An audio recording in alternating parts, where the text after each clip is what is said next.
They are asking Igbos, may you embrace peace. As if I went to Villa and begged Nigerian nation.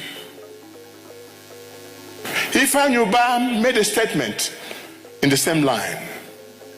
I want to say to you, my brother, in whom I'm well pleased, Senate President, convey this one message on behalf of these Igbos who are seated, that the best way to honor this great young man is the release of Nnamdi Kanu.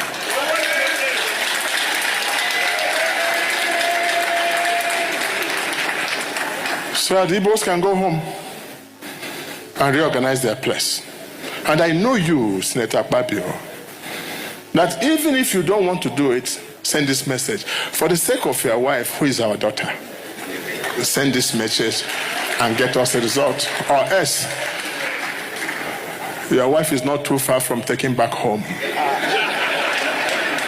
Your Excellency, Mr. President, we are particularly happy that you are always coming to associate yourself with things like this. Nigeria still remains very grateful. Thank you, and God bless all of you. My people, my people. Hello Biafrans and lovers of freedom. Welcome to Biafra Battle Cry TV. We criticized Igbo elites who only speak on television or social media. He urged them to march to Aso Rock, Nigeria's seat of power, and demand Kanu's release in person. If the government can negotiate with terrorists, why not with Nnamdi Kanu?